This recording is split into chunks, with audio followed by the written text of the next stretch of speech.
surah, we have one of the most beautiful passages of the Quran that are motivated, that are inspirations for one protecting their iman. Very, very heavy passages. Ya ayyuhalladhina amanu taqullah. Those of you who have iman, be cautious of Allah. وَلْتَنْظُرْ نَفْسٌ مَا قَدَّمَتْ لِغَدٍ. And every person should keep watch, should be mindful. Nazara, to keep watch for a long time. You know, ra'a in Arabic, to look at something. Absara, to look at something. Nazara, to look at something. All of them are looking, but nazara is looking for a long time. Keep long, constant watch. A person should keep long, constant watch. مَا قَدَّمَتْ لِغَدٍ. What did he invest into the future? What did he invest into tomorrow? What did he send forward for the morrow? The classical translation says. What the soul sent forth for the morrow. What that means is, what have you invested into your future? What are you sending? Tomorrow means here, Judgment Day. Tomorrow here means Judgment Day. That's your tomorrow. And it shows you the urgency of Judgment Day. It's like it's happening tomorrow. What have I done today that I can stand in front of Allah tomorrow? Am I watching myself like that? Is that my attitude? That's the real taqwa of Allah. وَلْتَنْظُرْ نَفْسٌ مَا قَدَّمَتْ لِغَدٍ. وَاتَّقُوا اللَّهِ. Have taqwa of Allah. How many times taqwa in the same ayah? Twice. First have taqwa of Allah. Watch yourself. Then have taqwa of Allah. Inna Allah khabirun bima ta'malun. No doubt Allah is in full view and has full news of what you're doing. This is one of the most beautiful ayat of the Quran when it comes to understanding psychology in the Quran. This next one, 19th ayah. I've never given a talk about it. I'm kind of surprised. It's the first time. وَلَا تَكُونُوا كَالَّذِينَ نَسُوا اللَّهِ. Don't become like those who forgot Allah. You saw in the previous surah, فَأَنْسَاهُمْ ذِكْرَ اللَّهِ. استحوذ عليهم الشيطان فأنساهم ذكر الله. Shaitan got a hold of them. He's got them on cruise control, autopilot. He made them forget the remembrance of Allah. This surah says, don't be like those who forgot Allah. فَأَنْسَاهُمْ أَنفُسَهُمْ. Then He made them forget their own selves. We have to understand what that means. We have to appreciate what is Allah saying when He says He made them forget their own selves. Does it mean they forgot who they are? They forgot their name? They forgot to eat? They forgot to sleep? They forgot their address? They forgot their identity? What does it mean? You know, we have an animal existence, but we have a spiritual existence. There are two things that are inside of us. We eat, we sleep, we drink, we clothe. That's our animal existence. And that is what I see of you and you see of me. But there's another realm of my existence that will live on beyond this body. There's another dimension to me. That's not this body. There's something else living inside me. That's actually who Nu'man is. That's who Fatima is. That's who Abdul Kareem is. That's who Yahya is. My teacher asked me a long time ago, he said, where are you? I said, Ustad, right here. He goes, okay, point at yourself. So he said, no, that's your chest. Point at yourself. I said, that's your head. Point at yourself. Point at Nu'man. I said, because that's your body. Point at yourself. Oh, okay. Myself, my nafs. And he goes a step further, my ruh, is something beyond this material existence. People who remember Allah will remember that real self that lives inside them. People who forget Allah, that real self that lives inside you, that real nafs inside you, they forget that self. All that's left then is what? When there's no soul left, when there's no ruh left, what's left then to remember? The body. Eat, sleep, look good, dress nice, be comfortable, enjoy luxuries, entertain yourself, all of it for what? The body. All that's left. Allah says, don't be like the people who forgot Allah. Because if you forget Allah, Allah's ultimate punishment on you in this world, the worst psychological punishment, is He will reduce you to an animal. You will forget your real self. That self that lives inside you will be forgotten.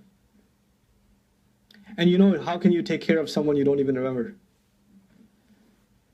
If you don't remember who you really are, you're done. I'm done. How many people don't realize the real consequence of forgetting Allah? They live an existence of animals. They just live an existence of animals. That's it. That's all that's left. That's all that's left. Eat, sleep, enjoy, fulfill your urges, entertain, die. That's it. Consume, consume, consume. The human being consumes and leaves behind him waste. That's all he does. Wreckage, waste. That's all he leaves behind. You know, this physical existence, that's all it's capable of. Whatever it takes in, it only leaves behind wreckage. You know, we wear clothes, they get ruined. We eat food, it comes out as filth. Whatever we take in, it comes out as damage. That's what we do, we're consumers.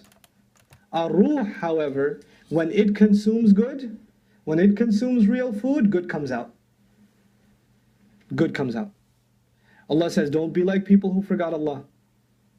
He made them forget who they are.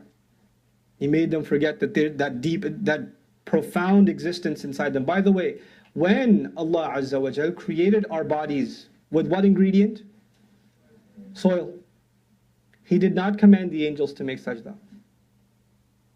He says, فَإِذَا سَوَّيْتُهُ وَنَفَخْتُ فِيهِ مِنْ رُوحِي فَقَعُوا لَهُ سَاجِدِينَ. Once I'm done fashioning him, and then I've blown the ruh, my ruh into him, then make sajda to him. When was the human being honored? When what came in? The ruh. There were plenty of creatures of dirt to go around.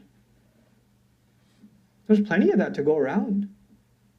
This is a very heavy question for my personal life, for your personal life. Where am I headed?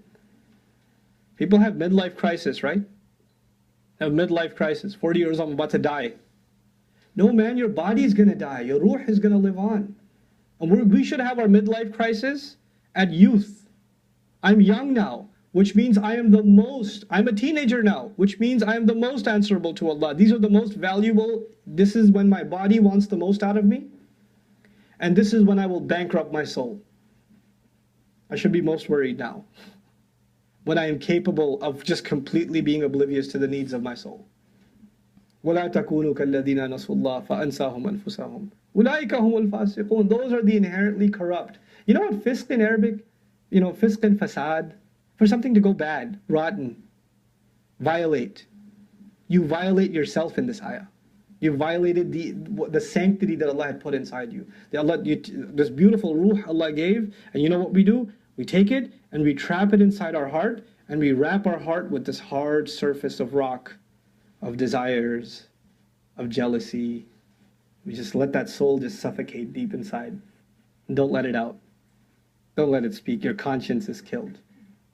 Allah then says, لا يستوي أصحاب النار وأصحاب الجنة. The people of fire and the people of Jannah are not equal. And I argue in this ayah, there's a duality of meaning. There's not just people of fire on the day of judgment and people of Jannah on the day of judgment. The one who suffocated his soul is already in fire. He's already living a life of misery. And the people whose souls are intact, they enjoy a bliss now that nobody can ever appreciate. People who really remember Allah, Allah bi dhikrillahi tatma'inna al-qulub. There's a contentment you have. You're already starting to taste Jannah in this life when you have real iman. When you don't forget Allah. And when you're oblivious to Allah in your life, then misery has started already. You live a miserable existence. Ashabul Jannah, humul faizun. The people of Jannah, they're the ones that have attained the ultimate success. This ayah is so heavy, I don't even know.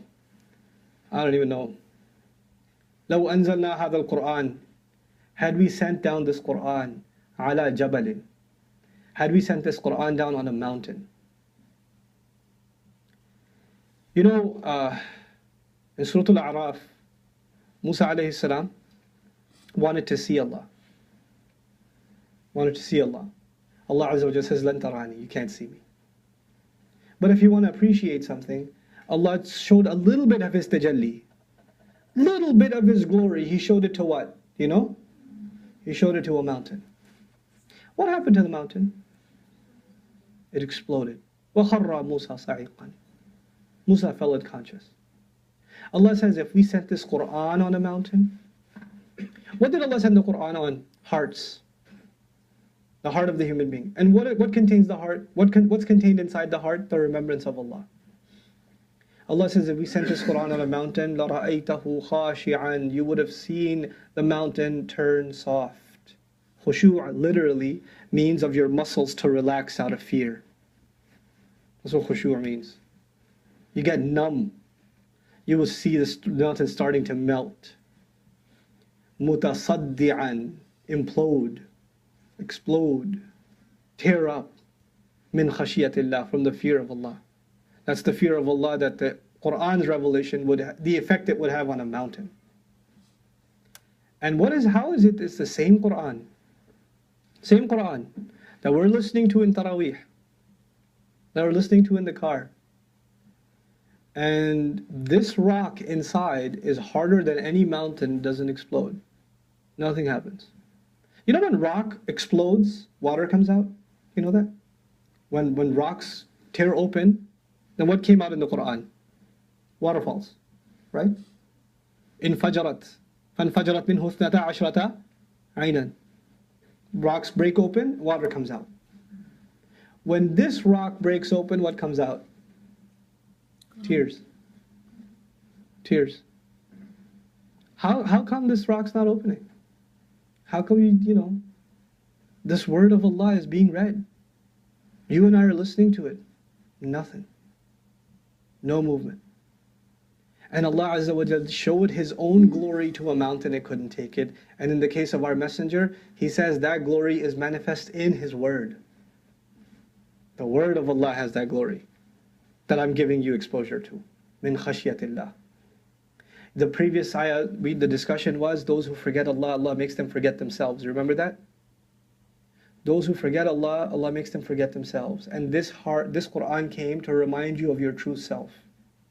And Allah is telling us no other creation was worthy of receiving this Qur'an. Your heart was given something special. Your nafs is something special. It can take my word and carry it and share it with others. And yet, how far we are from feeling what this Qur'an really is, or appreciating what this Qur'an really is. لو أنزلنا هذا القرآن على جبل لرأيته خاشعا متصدعا من خشية الله وتلك الأمثال نضربها. And those are the examples we strike. لعل للناس, for all people, لعلهم يتفكرون, so they can engage in deep thought. They can think. Allah Azza wa Jalla in this ayah, even though it's a Madani surah, even though the addresses to the Muslims, didn't even say للمؤمنين للمسلمين للذين آمنوا, He said للناس. Because He doesn't honor these people who don't really remember Allah, who nothing happens in their heart. He just calls them nas. Hopefully they can think. لَعَلَّهُمْ يَتَفَكَّرُونَ. And then, what was Allah says, don't be from those who forget Allah. So He makes them forget themselves. So this surah, like no other surah, reminds you of Allah. It has the most names of Allah at the end. The most names of Allah. Remember Allah by these names. You won't forget yourself. You won't violate the rights of your soul. هو الله الذي لا إله إلا هو. He is Allah, the one no one is to be worshipped and obeyed except He Himself. عالم الغيب والشهادة, the knower of the unseen and the seen. When He says unseen and the seen, it means unseen and the seen as we think it. Everything is seen to Allah. What you think is unseen and what you can't see and what you can see, He knows it. And what is the unseen and the seen in this passage? The unseen is the state of my heart. And the seen is the outside of me. The seen is the munafiq's claim to iman. And the unseen is his treachery. Where Allah knows what's going on deep inside me and what's outside. What I say and what I mean. Huwa ar-Rahman ar-Rahim. He is the unimaginably merciful. He's the constant source of mercy, constantly merciful. Huwa Allahu alladhi la ilaha illahu. He is Allah, the one that no one is to be worshipped or obeyed in any way, shape or form except He. Al-Malik, the King. Al-Quddus, the source of all purity. When we appreciate Allah's kingdom, we realize we're owned by Him. When we appreciate Allah's, as Quds, His Qudsiyah, that He's